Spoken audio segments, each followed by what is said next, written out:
हा नाशिककरांचा खूप उत्तम त्यांचा मोर्चा निघाला आणि राजकारणी दरवेळेला पुढे मोर्चे काढतात, पण लोक रस्त्यावर येऊन मोर्चे काढताना खूप कमी दिसतात. त्याच्यामुळे मला ऍक्च्युली नाशिककरांचा अभिमान आहे की झाडांसाठी त्यांनी एवढ्या मोठ्या प्रमाणात त्यांनी मोर्चा काढला. त्याच्यामुळे नेतृत्व खरं त्यांचं आहे. आम्ही त्यांना त्या नेतृत्वात सहभाग घेतलाय, त्या मोर्चात सहभाग घेतलाय आणि मी पाठिंबा द्यायला आलोय. पण खरंच उत्तम काम करतात हे. आणि मला वाटतं जे मुद्दे मांडले महापौरांसमोर ते मला वाटतं तुम्हाला हेच सांगतील. पुढे काय झालंय मी तुम्हाला सांगतो, पण मुद्दे काय मांडले हे पहिलं ऐकणं महत्वाचं. आज मान्य महापौर आणि उपमहापौर यांच्यावर आमची सर्व प्रकारची चर्चा झाली.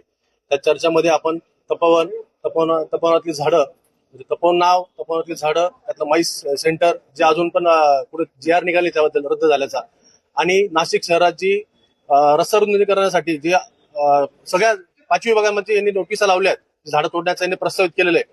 त्याचप्रमाणे गोदावरी नदीचं प्रदूषण, कॉन्क्रिटीकरण या सर्व मुद्द्यांवर त्यांची चर्चा झाली.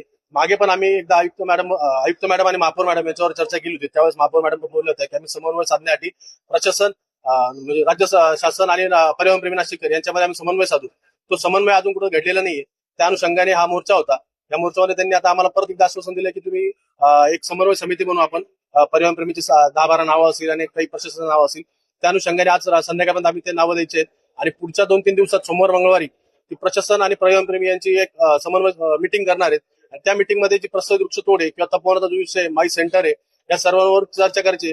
आणि जर ही समन्वय बैठक जर पुढच्या हप्त्यामध्ये नाही झाली तर परिवहन प्रेमींतर्फे पुन्हा एकदा नाशिक महानगरपालिका असेल प्रशासनाविरोधात यापेक्षाही उग्र आम्ही आंदोलन करू आणि याचा वेळोवेळी पाठपुरावा करू. आणि यांच्या जोपर्यंत आमच्या मागण्या आम्हाला जोपर्यंत पूर्ण होत नाही, आम्हाला आमच्या प्रश्नांना उत्तर मिळत नाही, तोपर्यंत आम्ही हे आंदोलन असंच चालू.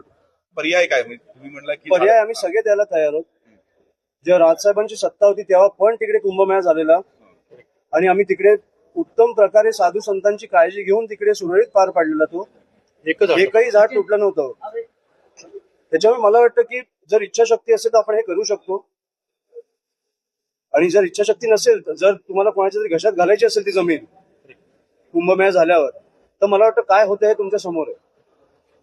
मला वाटतं 5 ते 7 हजार झाडं जे रस्त्यावरची पण कापतायत रस्ता मोठा करायला, कशासाठी? आपण 500 किलोमीटरचे रस्ते उत्तम केले, मध्ये झाड असेल तर त्याच्या भोवती रस्ते बांधले, पण उत्तम एक खड्डा नाही पडला पावसाळ्यात.